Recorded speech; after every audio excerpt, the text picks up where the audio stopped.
Ikalimang kabanata. Ang kasulatan at ang tupa.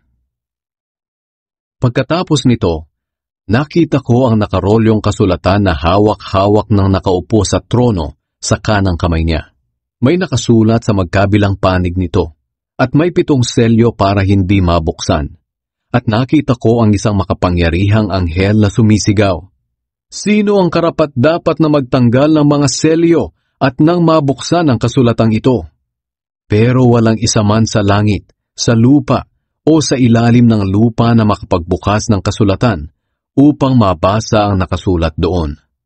Umiyak ako ng labis, dahil walang natagpo ang karapat-dapat na magbukas at bumasa ng kasulatang iyon.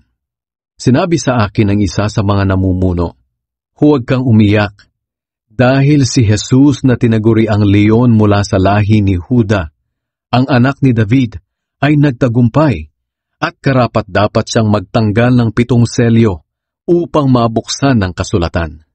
Pagkatapos, nakita ko ang isang tupa na mukhang pinatay, pero nakatayo na siya sa pagitan ng mga namumuno at ng tronong napapaligiran ng 4 na buhay na nilalang.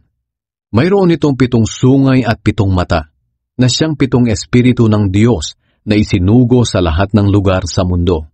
Lumapit ang tupa sa trono at kinuha niya ang kasulatan sa kanang kamay ng nakaupo roon. Nang kunin niya iyon, lumuhod sa harap ng tupa ang 4 na buhay na nilalang at ang 24 na namumuno at sumamba sa kanya. Ang bawat isa sa kanila ay may hawak na gintong sisidlan na puno ng insenso na siyang panalangin ng mga pinabanal. May alpa rin silang tinutugtog at umaawit sila ng bagong awit na ito. "Kayo po ang karapat-dapat na kumuha ng kasulatan at magtanggal ng mga selyo nito, dahil kayo ay pinatay at sa pamamagitan ng inyong dugo ay tinubos nyo ang mga tao para sa Diyos. Ang mga taong ito ay mula sa bawat angkan, wika, lahi at bansa. Ginawa nyo silang mga hari at mga pari upang maglingkod sa ating Diyos, at maghahari sila sa mundo. Nakita ko at narinig ang tinig ng libo-libo at milyong-milyong mga anghel na nakapaligid sa trono, sa 4 na buhay na nilalang, at sa 24 na namumuno. Umaawit sila ng malakas. Ang tupang pinatay ay karapat-dapat tumanggap ng kapangyarihan, kayamanan, karunungan, kalakasan, karangalan, kaluwalhatian at kapurihan.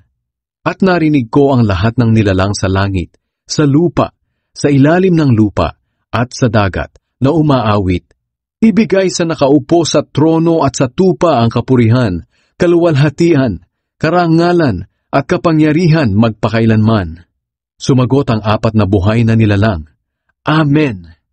At lumuhod ang mga namumuno at sumamba.